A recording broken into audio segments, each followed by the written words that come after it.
As a boy, looking out from my father's castle, I thought the sun could never set on the north, so vast did it seem. Part of me still does. The north is by far the largest of the 7 kingdoms, and can fit the other 6 inside it. Not that the others care. Cold and damp. That's how the southerners see the north. But without the cold, a man can't appreciate the fire in his hearth. Without the rain, a man can't appreciate the roof over his head. Let the south have its sun, flowers and affectations. We northerners have home. Mine was once Winterfell, the ancient seat of my father's family, House Stark, who have ruled the north since the first men and were once the kings of winter. Growing up, Lady Catelyn made sure I knew I wasn't a Stark, no matter how much blood I shared with her true-born children. But where their name rules over the north, mine is the north. Snow. Our land stretches from the wall down to the neck, a narrow land that divides us from the rest of Westeros. Legend has it that the children of the forest flooded it in their war against the first men. If that's true, every Northman owes them a debt of gratitude. The swamps of the neck are as good as the wall for keeping out unwelcome armies. And if the swamps don't deter you, the Crannog men should. Small, shy people who rarely leave those swamps, and who follow House Reed, the gatekeepers of the north, and among the most important and loyal bannermen of House Stark. Also a bit strange. I heard their oath of fealty once as a child. It's like no other lords, ancient and dark. They swear by earth and water, by bronze and iron, and by ice and fire. Where House Reed holds the gate to the north, House Manderley holds the port, White Harbour, the closest thing to a southern city we have, governed by the closest thing to a southern family we have. Generations ago, the Manderleys were driven from the Reach, but the Starks gave them their land in return for fealty. Now White Harbour is the richest city of the north, and the Manderleys the richest family. Not in gold and silver like their southern counterparts, but in fish, grain, and trade. As for the other great northern houses, the Starks brought them into the fold during the Age of Heroes. A Stark wrestled an Ironborn for Bear Island and gave it to the Mormonts. A Stark granted a keep and land to a younger son, Carlon, in return for putting down a rebellion. His family then grew up into the Karstarks. Starks fought the Wildlings and their kings beyond the wall beside the Umbers of Last Hearth, thus earning their fealty. Boltons. Back then they were the bane of the North. A few were even rumoured to wear their enemies' flayed skins as cloaks. But after centuries of war, they too bent the knee. And so House Stark became the kings in the North, but never forgot that they weren't the North. When Aegon and his dragons landed on Westeros, the kings of the Rock and the Reach sent all their men to die to defend their crowns. Torrhen Stark knelt, to spare his people the same fate. He placed duty above pride, just as my brothers in the Night's Watch had done for thousands of years at the Wall. Many think of it as the end of the world, but it's not. I've seen how the land stretches much farther than any man knows, into the land of always winter where the White Walkers came from during the long night. After the first men and the children of the forest beat them back, Brandon the Builder raised the wall and set up the Night's Watch to guard the realms of men. He gave us our oath, our castles and the gift, the lands behind the wall whose farmers and crops sustain us. Southerners may now mock my black brothers as thieves, rapers and worse, and not without cause. But the North remembers why we are there, and if we fall, the South will get a very harsh and very cold reminder.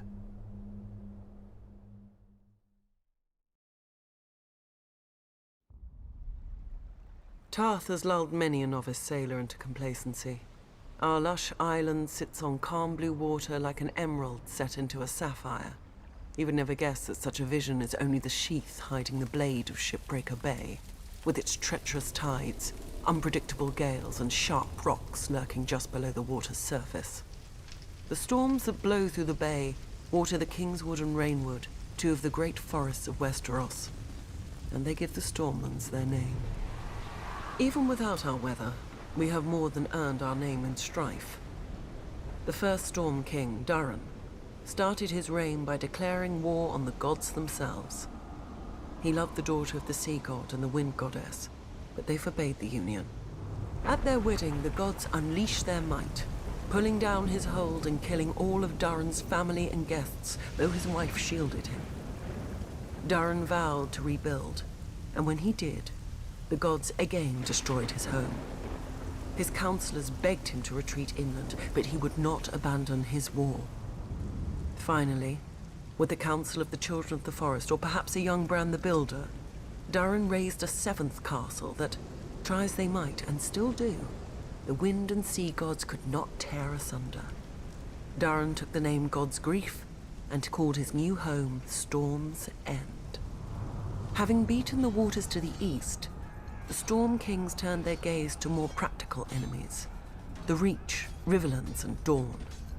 For thousands of years, the Storm Kings fought the Gardener Kings of the Reach and various families of Dorne for control of the Dornish marches just below the Red Mountains. The fighting didn't stop until Dorne married into the Seven Kingdoms, a mere 100 years ago. But still the houses of the Stormlands, such as the Dondarians, guard the Boneway, the mountain pass into the marches, against any Dornish incursion. The Storm Kings had greater luck to their north, at first.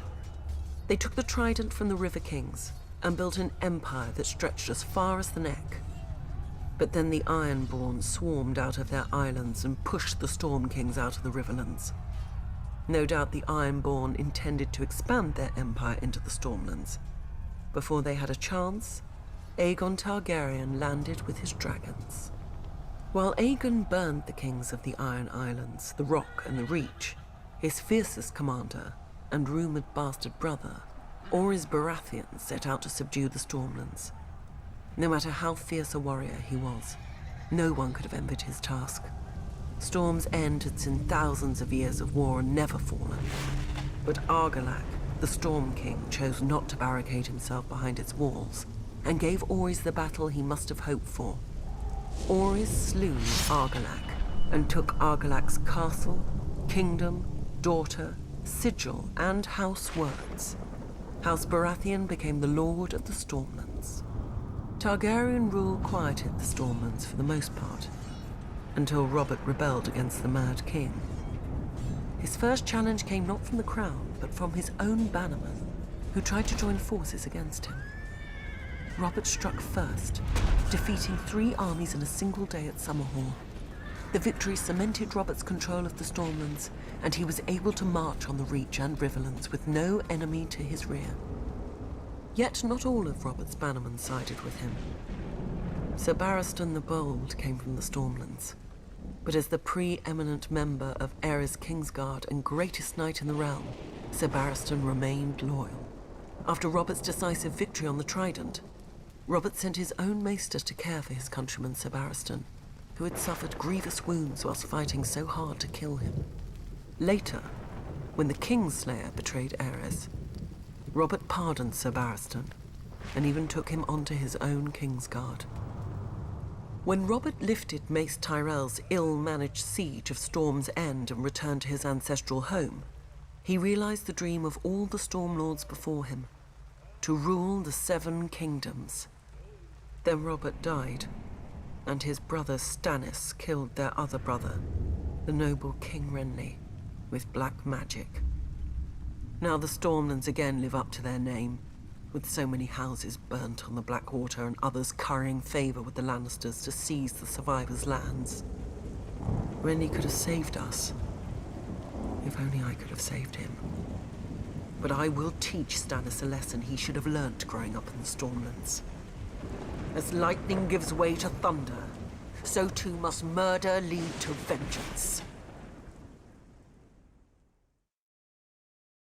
The Westerlands are all bounded by 3 natural defenses: mountain, sea, and forest. Necessary barriers when the land is as rich as ours. From our mines come the gold and silver that fuel the rest of Westeros. From Lannisport, our largest city, come the most skillful gold and silversmiths in the land. Yet geography alone is not strength.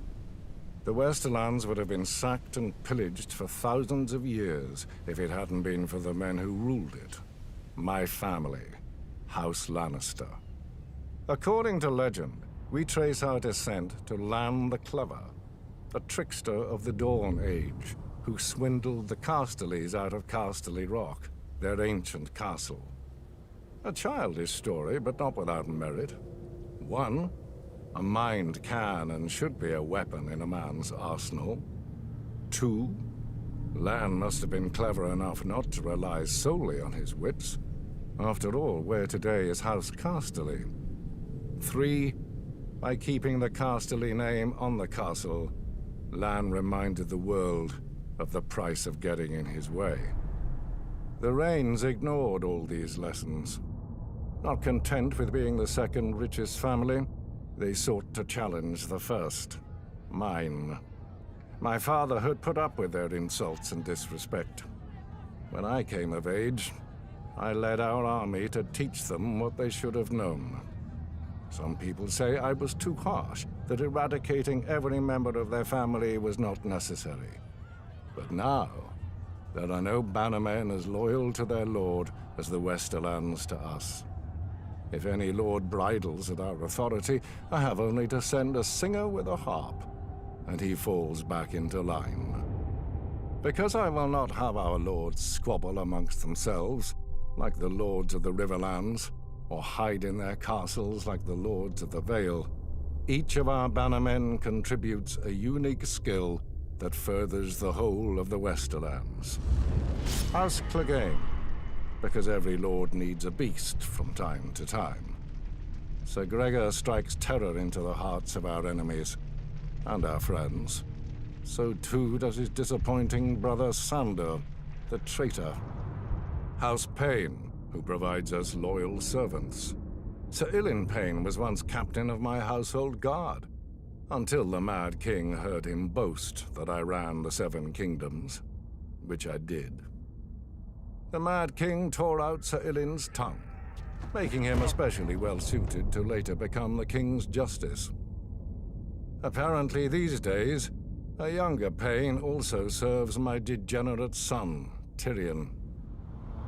House Lefford, who guards the Golden Tooth, the eastern pass through the mountains and the all-too-frequent chaos of the Seven Kingdoms. Though after Robb Stark's recent incursions, perhaps we need a new gatekeeper. Fools look at the Westerlands and see gold. Fools see our wealth and call it strength. Gold is just another rock.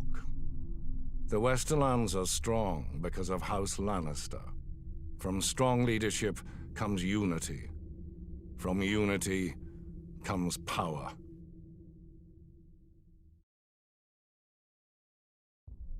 The Reach is aptly named. We're the ones who give your hands something to do at the table.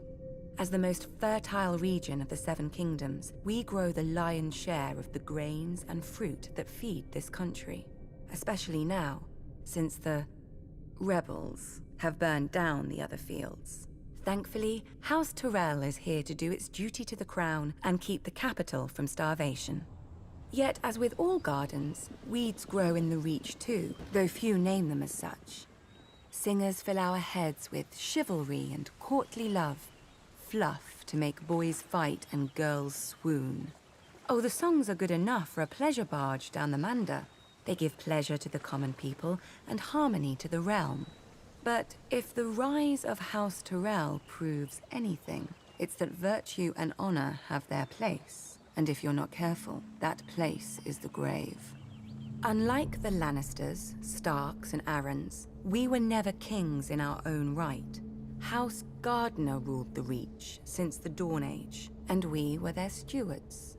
While they warred to enrich their already rich domain, we managed their castle of Highgarden. But then Aegon Targaryen landed with his dragons. Nobody knows why the Gardener King took the field against him. Anyone could see that a man who grows flowers should beware a man who grows fire-breathing monsters. But maybe it wasn't wholly his idea. Maybe someone whispered in his ear about all the face he'd lose with the other 6 kings if he stayed home. The rest is history. The last Gardener king lost his face, along with his body, and his steward Harlan Tyrell promptly yielded Highgarden to Aegon. My grandmother swears that Harlan was like most of our men, and grew up banging steel together too loudly for a thought to penetrate. But luckily, his wife had better sense. Whatever the case, in return for Harlan's show of sense, Aegon proclaimed House Tyrell the Lords of the Reach and Wardens of the South, passing over all the other houses with better claims.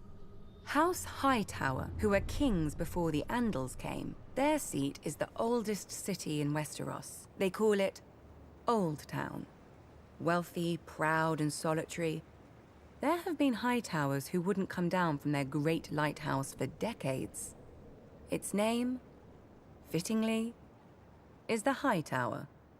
House Florent, who had actual blood ties to the Gardeners. They whinge about their ancient rights to Highgarden every once in a while, and now that their daughter is married to Stannis Baratheon, about their rights to all of Westeros too. Apparently, putting a fox on your banners doesn't impart a fox's wiles. House Tarly, who still gives the Reach the best soldiers it has.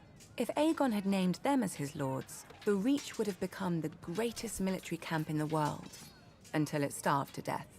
The price for conscripting all the farmers. Yet Aegon chose us. Centuries later, when his descendant Aerys faced rebellion, the Reach stayed loyal. Mostly. My father, Mace, dealt Robert his only defeat in the war, even if it was my father's vanguard who did most of the fighting before he arrived. After the Battle of Ashford, we laid siege to Storm's End, Robert's home. Unfortunately, the war ended before we could take it and free up our armies to go save the king. The new King Robert had a forgiving nature. Our crimes were brushed aside without even one execution for the sake of formality. Our family was surprised until Robert's new hand, John Arryn, came by with the bill. The Reach is second only to the Westerlands in wealth, and Robert meant to spend as much of it as he could get his hands on. We gave him the coins he wanted, and later, when he wanted our grain or fruit or wine, he gave them back at whatever price we set. Now, much of Westeros is ashes. The rest of it is armies. As the Starks are fond of saying, winter is coming, and for leagues outside the capital there isn't a harvest to be seen. Have no fear. The Reach is, as always, bountiful. House Tyrell will manage the harvest and keep the Seven Kingdoms from starvation, like the good stewards we once were. Just ask House Gardener. Where the North has its honor and the South its chivalry, the Iron Islands has its strength. We call ourselves the Ironborn, and we are warriors feared throughout the Seven Kingdoms. Or so we used to be. Unlike their mainland cousins, the first men of the Iron Islands never bowed to the old gods. Theirs was the Drowned God, who made the Ironborn to reave and sack and write their names in salt, steel, and song, that his enemy, the Storm God, could not wash away. We raised our kings from our own ranks, and used beaten foes as thralls to work our mines and farm our land. Or as salt wives, if a woman was pretty enough. Such was the old way, and while we followed it, we held sway wherever the waves were heard. When Aegon came demanding fealty, King Harren the Black ruled as far east as the Trident. Other kings like the Starks could kneel, but Harren was Ironborn, and the Ironborn must be beaten. In Harrenhal, he had the mightiest castle in Westeros, and the army to defend it. But Aegon did not intend a siege. He mounted his dragon and roasted Harren and all his sons in their tower, and the Old Way with them. Because of Harren's defiance, Aegon pushed the Ironborn back to our islands and gave the Riverlands to the Tullys. But he did allow the Ironborn to choose who would lead them. House Greyjoy had always been one of the greatest houses of the Iron Islands. We trace our descent from the Age of Heroes and the legendary Grey King, who took a mermaid to wife and made war upon the storm god for 1,000 years. Blessed by the drowned god, the Grey King fought and slew Naga, the great sea dragon, and took her fire for his own. This history made our ancestor Vicon Greyjoy the natural choice to lead the Ironborn after Aegon's conquest. For 300 years, House Greyjoy ruled the Ironborn. We styled ourselves Lord of the Iron Islands, King of Salt and Rock, Son of the Sea Wind, Lord Reaper of Pike. In truth, we were thralls. Our people still chanted, "What is dead may never die." But the old way had died. Until the Targaryens followed their dragons into the grave, and our Lord Father, Balon Greyjoy, rose against the new king, Robert Baratheon. He seized our ancient crown and sent our Iron Fleet against the Lannisters at Lannisport, burning all their ships before any could weigh anchor. Though Robert and Eddard Stark would later defeat him, they understood us no better than Aegon. The Greyjoy sigil is the Kraken. What it grasped once, it will never surrender. What is dead may never die, but rises again, harder and stronger.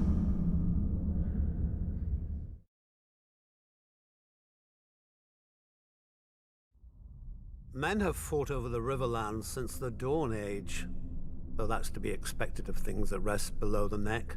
Doesn't help that the Riverlands are between everything and everything else. The Westerlands gold, the Reaches grain, the Vale's rock, and the North's snow? House Mud once ruled as the kings of the rivers and hills, but after 1,000 years their line was exhausted and fell to the Storm Kings, who fell to the Ironborn. I suppose after years of drowning at sea, our rivers look pretty attractive to that race of pirates and rapers. Never mind that their monstrous castle, Harrenhal, was too large to staff and garrison. It turned out the Ironborn wouldn't be there long enough to bother. Aegon Targaryen landed to our south, and, as had many before him, liked the look of the Riverlands. My ancestor Edmund Tully led the desertion of Riverlords to his cause, and was rewarded by getting to watch King Harren burn in his own tower. Unfortunately, that's not all Edmund got. House Tully was named the Lord Paramount of the Trident, which means we had to keep in line all those lords who hadn't governed themselves for thousands of years. We were now responsible for aiding the Malisters at Seaguard against the pouting Ironborn whenever they got cheeky. For settling Harrenhal on families stupid enough to think its curse would skip them after devouring all previous families. For keeping the Blackwoods and Brackens from wiping each other out, and giving us 2 more castles to deal with. For keeping the Freys in their place and out of others' pockets. For marrying off our sons and daughters wisely enough so we didn't follow House Mud into, well, the mud. Yet under the Targaryens, the Riverlands knew a peace we hadn't had for centuries, if ever. But like all good things, sooner or later it all goes to shit. And our shit had a name. Aerys Targaryen. Westeros has had its share of mad kings, but usually they had the sense not to bully more than one powerful house at a time. Aerys soon blundered into a triple alliance. The North, Stormlands, and Vale rose against him. But of course, where do you think most of the blood was spilled? My brother Hoster guaranteed the answer to that with the marriage of my niece to Eddard Stark, the Warden of the North. At least Hoster didn't send her to Robert. So, the Riverlands joined the war against the Mad King, and it was on one of our rivers that Prince Rhaegar died, sealing the fate of his dynasty. Robert was a great soldier and a horrible king. Drinking and whoring are their own brand of madness when you sit on a throne that everybody wants. He died, and another war started. Again the armies marched. Again the Riverlands burned. If Westeros isn't careful, pretty soon our people will grow some sense and abandon this place for a safer realm. like the Dothraki Sea. I joke, of course. The Riverlands are our home, and God's help us, we love it. Still, as they say, the king eats and the hand takes the shit. The same is true of the Riverlands. The Seven Kingdoms piss, and the Riverlands change clothes.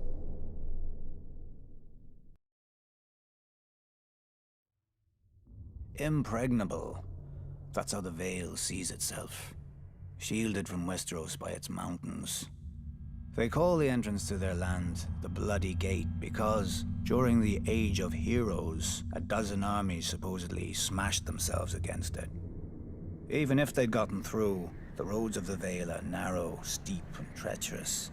Half their men would have slipped to their deaths, or frozen in the mountain snow. Or so the common wisdom goes. Except the Vale has been conquered. Those vaunted mountains didn't stop the Andals who came by the Eastern Sea. The people of the Vale say that Sir Artus Arryn, the Andal general, flew on the back of a giant falcon and slew the Griffin King on top of the tallest mountain. During Aegon's conquest, one of his sisters did the same, flying her dragon over the Bloody Gate and up to the Eyrie, the Arryn stronghold. And the Arryn boy king yielded the Vale in return for a ride on the beast. Do you sense the theme here? The rationalizing of defeats with mythical beasts and the whims of children, instead of acknowledging the root cause, the arrogance of isolation. The men of the Vale are so proud of their mountains, they can't abide any flaw in them. As with the mountains, so too with their blood. The first Andals landed in the Vale, as its most powerful lords, the Arryns, the Waynwoods, the Corbrays, like to brag. Through their veins runs the blood of the oldest Andal nobility in Westeros, but through their brains runs an even older folly. That blood matters. If it did, those pure-born lords should have been able to exterminate the hill tribes centuries ago. But those primitive raiders, whose tribes more resemble kennels than families, continue to plague the Vale, even kidnapping an Arryn once. Until Tyrion Lannister, an outsider, no Vale lord ever thought to turn the tribes to the Vale's advantage. That a desperate, warlike people could be useful, not to mention inexpensive. But perhaps the Vale lords consider such thoughts beneath them. After all, the Vale's isolation does breed an abundance of honor and pious bleating, which governs their decisions instead of foresight. Like a blind man who can only guess where his horse is taking him. I doubt Jon Arryn had even prepared for civil war when he raised his banners instead of handing over his young wards, Ned Stark and Robert Baratheon, to the Mad King. Honor demanded, and Lord Arryn obeyed. He'd have done the same if the boys hadn't been the lords of two great houses, who could field mighty armies of their own. But perhaps I give him too little credit.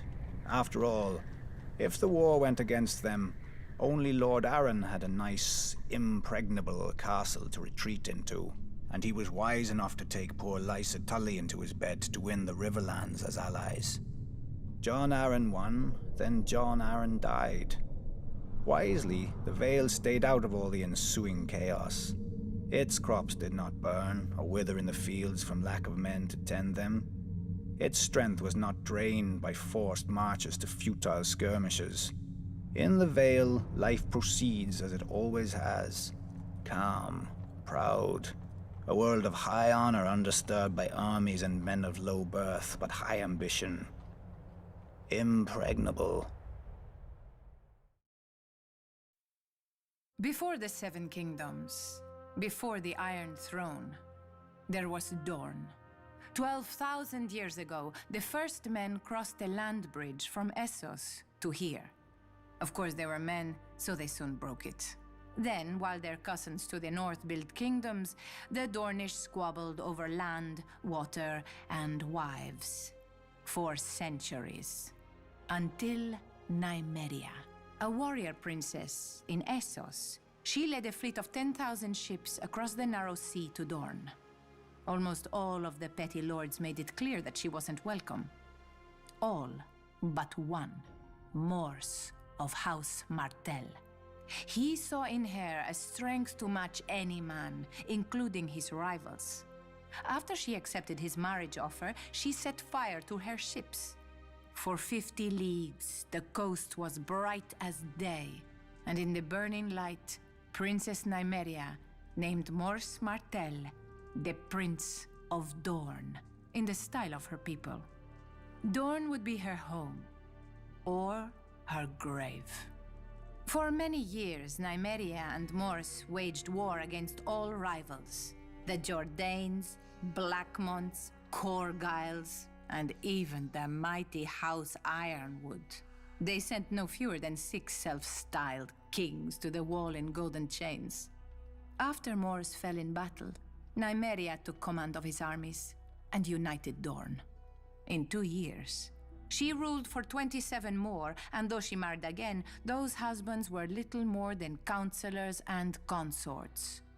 Dorne was Nymeria, and Nymeria was Dorne.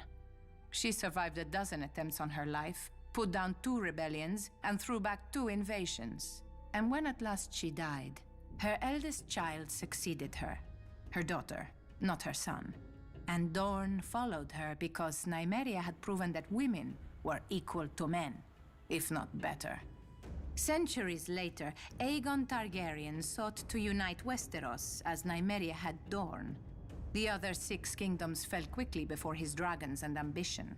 When his sister wife, Rhaenys, flew her dragon south and demanded our surrender as well, Princess Meria Martell warned, "I will not fight you, nor will I kneel to you. Dorne has no king. Tell your brother that." Rhaenys threatened that the next time the Targaryens would come with fire and blood. Meria replied, "You may burn us, my lady, but you will not bend us, break us, or make us bow. This is Dorne. You are not wanted here. Return at your peril." Rhaenys did, and she died. Her dragon died. All her soldiers died. Eventually, her brother, the Conqueror, conceded that what Nymeria had done, he could not undo. Generations later, another foolish Targaryen invaded Dorne. He died as well. Eventually, we did join the 7 kingdoms, but when we wanted, and on our terms. If dragons could not conquer us, why should we fear lions? Unbowed, unbent, unbroken. The words of House Martell, the words of Dorne. Men may forget, but women always remember. When we were divided, Nymeria united us. When we were invaded, Meria defended us. Now Dorne has been humiliated, its prince murdered. Who will rise to avenge us?